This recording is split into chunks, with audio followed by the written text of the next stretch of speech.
Welcome back. Advik Hi-Tech is one of India's leading global automotive components manufacturers. Advik was founded by the young entrepreneur Aditya Bhartia in the year 2000. For the last 18 years, Advik has been catering to the needs of a number of domestic and overseas customers in the two-wheeler, stationary engine and transmission system segment. Take a look at this report. After his graduation in commerce, Aditya Bhartia started Advik Hi-Tech. The vision was to identify business opportunity in two-wheeler segment. During the year 2000, government shifted its focus to four-stroke engines from two-stroke due to environmental norms. Aditya saw this as a huge business opportunity and started manufacturing four-stroke engines exclusive parts. Today, Advic has established itself as a preferred supplier for two-wheeler components in the automotive industry worldwide. Good evening, Aditya, and welcome to the show. Thank you. Happy to have you over. Thanks for coming. First of all, I would like to ask you, Advic is one of the India's leading and global automotive components manufacturer. Please tell us how Advic was formed and its journey so far. Actually, Advic was formed in the year 1999 and we got into serial production in the year 2000. At that time, many of you may recollect, there was a Government of India mandate that all two-stroke two-wheelers must go to four-stroke engine technology for the internal combustion engine. So at that point, there was an opportunity which did not have too many four-stroke component manufacturers in India, not too many incumbent players. So we saw that as a window of opportunity and we started Advic. And that has been kind of our DNA since then. We always recognize what the government's mandate is for technology going forward, emission norms, etc. And we get ready for products much before it becomes obvious to others. In short span of 18 years, today Advic is the world leader in automotive product categories. What has been your success mantra and business philosophy? So, our business philosophy has been a little, we have a two-pronged strategy to our business. It's part of our mission. We call it the offense and defense. Like, when you go play cricket, every ball you can't hit a sixer, but you can't defend every ball either. You have to score and defend your wicket as well. So that way in our business, we have a two-pronged philosophy, which is called we call it the offense and the defense. The offense is all about, going and capturing new markets, capturing new customers, new geographies, selling new products to the existing customers and expanding the entire market space that we operate in and expanding our addressable market in a way. And our defense is all about continuous improvement of our processes, of our management style, whatever. We keep doing the PDCA, which is a Plan, Do, Check, Act cycle, and wherever we keep learning, we keep improving ourselves and we keep improving our quality levels, our operational excellence level, our TPM is ingrained in our blood, and that's been one of our great operative mantras. What challenges and struggle you faced in the initial days? It's been a long while, but yes. So, when we were a much younger company, like I mentioned, we started with an investment of 59 lakh rupees.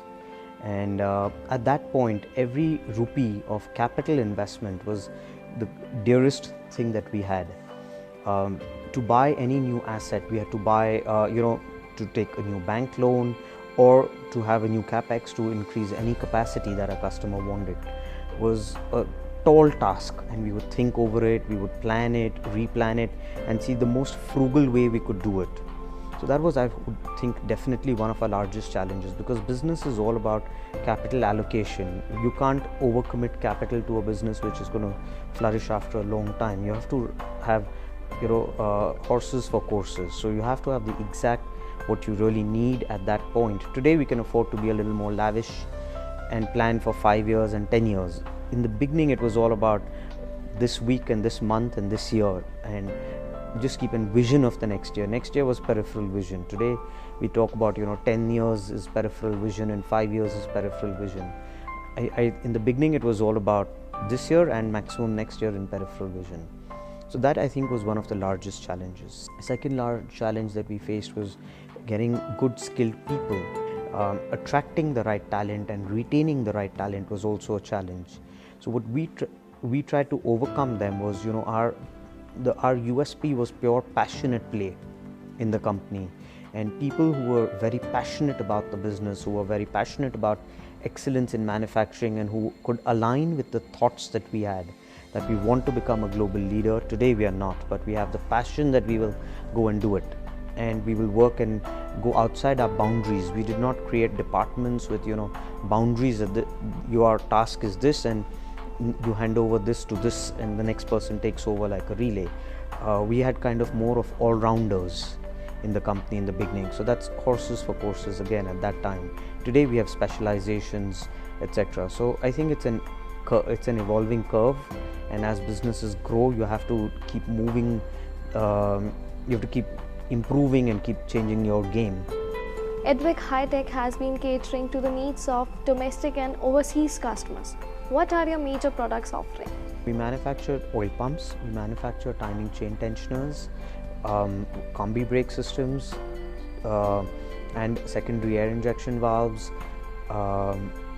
purge valves, and now we've developed the throttle body and also as well the four-wheeler oil pumps. These are our primary product offerings that we have. We are a very focused company. We don't try and do too many product verticals. We believe in less is more. Do a few things but master them, that you are known for it, rather than doing a lot of products and being known for nothing. So our idea has always been that if you really want to excel in something, you cannot have too broad a plate, and you have to make a difference in the world, be deep rather than wide.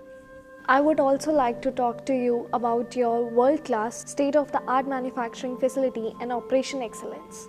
Sure. So I think what we do as a company is we always try to be a couple of steps ahead of what is really needed. When we buy equipment, for example, we buy the best in class. We do not believe in compromising on capital equipment.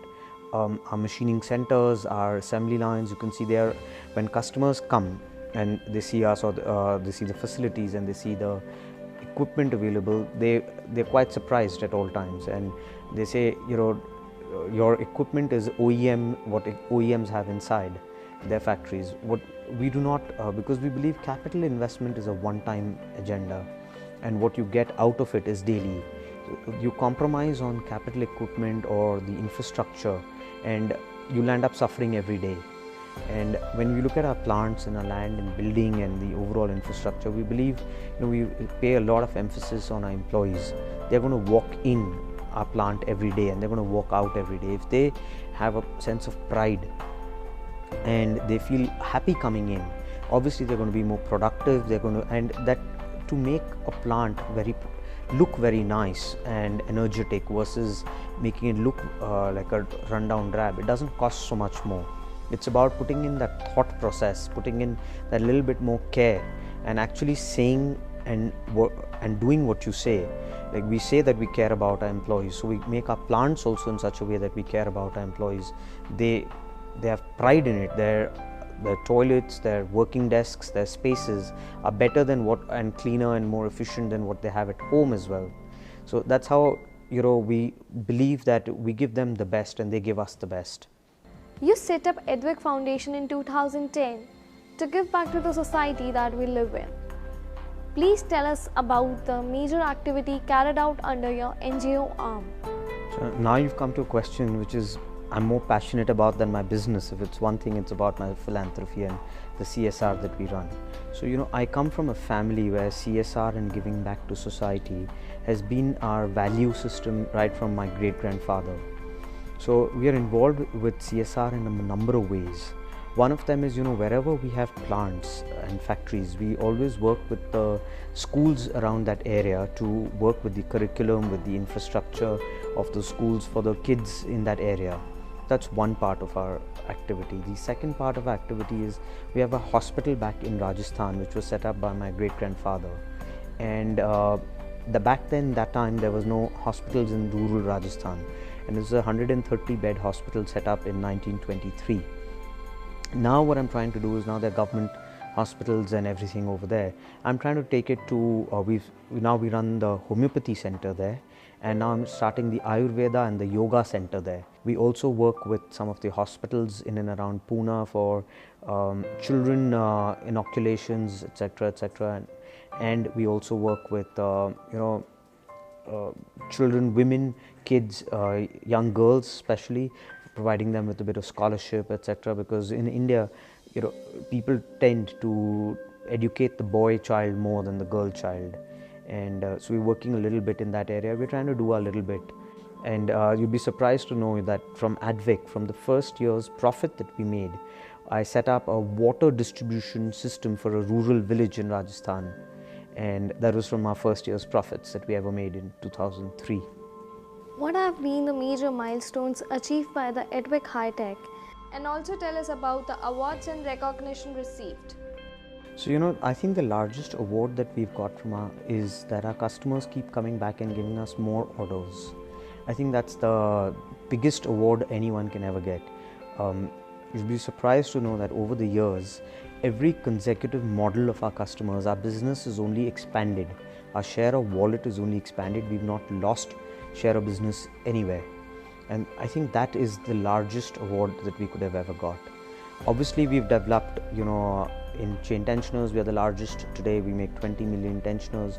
Oil pumps, we make about 25 million pumps. Combi brakes, we make about 4 million combi brakes a year. So these do make us the largest in this product categories in the markets we operate. In India, Indonesia, ASEAN region, for all these products in the two-wheeler, we are by far the largest. But I think that is just a number game. The more important part is the customer satisfaction index that we have. That shows in the repeat orders. And as far as recognitions go, I think this itself is the largest recognition. And yes, we have got from Bajaj Auto, we've got the gold quality standard, we've got excellence in TPM. From Honda, we've got Global Supplier Award along with a host of other awards. And from Maruti, we've got the Best Quality Cost and Delivery Supplier Award. So these are some of the few feathers, but we've got a lot of awards, I should say, but I think getting a repeat order from the customer is the best. Also tell us about your R&D facilities, as auto industry is the biggest spenders on R&D. That's right. So R&D has been very close to our core right from our inception days, when we could even ill afford spending money on R&D. When we started in 99-2000, we had 12 employees, and at that time we had 3 in R&D. So we've always kept R&D as the spinal cord, our mind. It's our brain of our company in a way, and we've continuously innovated and invested a lot in R&D. We spend close to 3.5% to 4% of our revenue on R&D. We have 2 Government of India recognized R&D facilities. This facility that we are sitting in right now, we inaugurated in November 2018, and we spent close to 25 crore rupees on this new R&D sprawling campus. This is with a vision of the future of where Advik wants to go and what is our vision for the company as a future. So the R&D is actually your eyes to the world. We've developed, for example, for BS4, we developed the secondary air injection valves, we developed the purge valves, mechanical purge valves entirely with our own R&D efforts. And now when we talk of Euro 6 coming in BS6 from next year, we've developed the throttle body, and we developed the solenoid purge valve completely with our own know-how. We also worked extensively on the four-wheeler oil pump side, and we've developed a lot of oil pumps for that as well. So it is something which is very core to us. It's like I said, it's our eyes and brains to the world. Most of your clients are original automotive equipment manufacturers. Please tell us about your major clients in India and in overseas region. So, when we started our business in the year 2000, we started with Bajaj Auto as our primary first customer. Then we started business with Honda in 2003-04, and we've had a glorious relationship with both these customers. Along the way, we've added Suzuki, Yamaha, Ducati Superbike, Triumph, TVS, Royal Enfield. So primarily, if today you look at the two-wheeler world, every two-wheeler maker in the world that makes more than 1 million bikes per year, we supply to. So that's our customer base. Then going into the four-wheeler, we started four-wheeler business also recently, and we've added marquee names like Mahindra, Tata into our kitty as well. And we also do export a lot of four-wheeler pumps, and we export close to 1 million pumps a year now. Moving to the last question, you always quote that human resource development and customer satisfaction will be the key foundation on which Advic will build upon. What is your vision for the future? We're reasonably professionally managed but very highly committed to customer satisfaction. Same way for the employees. I think ultimately the product, I can allocate capital. The product, the processes are going to be run by employees. My job as a company owner, so to speak, is to make sure that the alignment is right.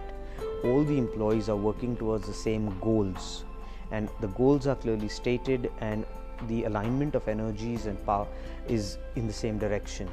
If you have your 3,000 minds and 6,000 hands focused on customer satisfaction and the growth of the company, how can the company not grow? Thank you, Aditya, for joining us in the show. Pleasure to be here. Advik believes in the Japanese culture of Kaizen, meaning small improvements in all walks of life. Advik promotes an autonomic, frank and hassle-free environment for the employees so that they can work at their optimum capabilities while exploring their talents and pushing themselves further. With this, we come to the end of this episode. I'll be back next week with the success stories of few other SMEs. Till then, goodbye and take care.